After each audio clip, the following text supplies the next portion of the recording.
כדאי גם להבין למה יוצא אותו גל טרור.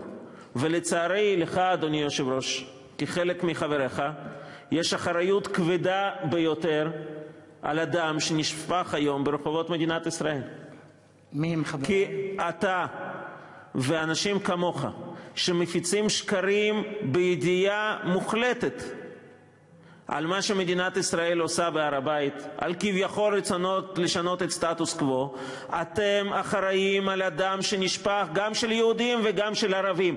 אתה באופן אישי, אדוני היושב-ראש, אתה צריך לא לישון טוב בלילה ולחשוב על כל מי שנהרג בשבועות האחרונים. מה חלקך במה שקרה? נאמרים פה דברים קשים, חסרי תקדים, גם לחבר כנסת, אבל בעיקר תרשי לי, ליושב ראש הישיבה, אני מבקש ממך לחזור בך מיד מהדברים שאמרת. אם לא תחזור בך, אני מוריד אותך מעל הדוכן. אין לך זכות להוריד אותי מהדוכן. אני מבקש להוריד את השר מעל הדוכן מיד. אין לך זכות להוריד אותי אני מבקש להוריד את השר מעל הדוכן מיד. כנראה שהדברים כואבים לך. זו הסתה סוף סוף אמרו לך את האמת בפנים, אחמד. אתה עשית מעשה נקלה. זאת הסתה נגד יושב ראש הישיבה. אני מבקש להוריד את השר מעל הדוכן מיד. אני פה הריבון עכשיו, לא אתה שר, אני מעליך. אני מבקש להוריד את השר אלקין מעל הדוכן. אני מבקש, וגם להרחיק אותך מפה. תתרחק מפה, תתרחק. אחמד.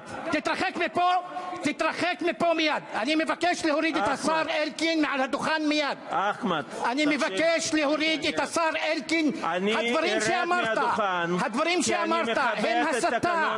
הם הסתה חסרת אחריות. נגד חבר כנסת. נגד חברת כנסת. ולא תהיה ריבון. אני עכשיו ברגע זה ריבון, רד מהדוכן. תודה רבה. מה שנעשה כאן הוא דבר חסר תקדים. שר במדינת ישראל מסית. אני מעולם לא קראתי לאלימות. אני מעולם לא הרגתי מישהו, לא התגאיתי שהרגתי מישהו.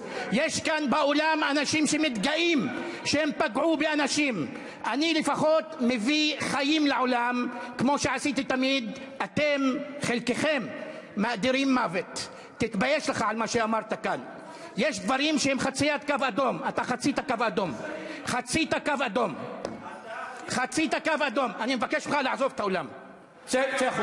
צא החוצה. אני מבקש ממך, אתה פגעת בכבודו של היושב-ראש וגם הסתת נגדי. אני מבקש ממך לעזוב את האולם מיד. לא חזרת בך מהדברים שהם הסתה חסרי תקדים.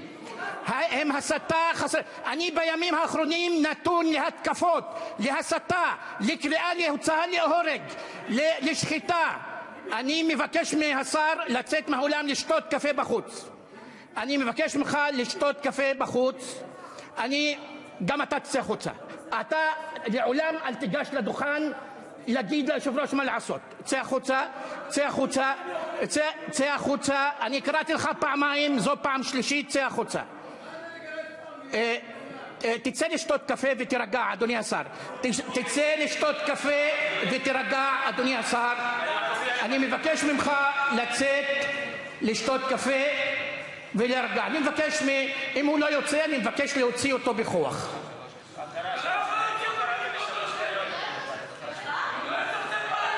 אוקיי. מותר לי, יש סעיף שנקרא פגיעה בכבודו של היושב-ראש. אוקיי. אתם לא יודעים, יכול להיות שחלק מכם לא רוצה לדעת. אני וכמה מחבריי נתונים להסתה חסרת תקדים בימים האחרונים. על חלקם קראתם, על חלקם אתם לא יודעים. הסתה לרצח.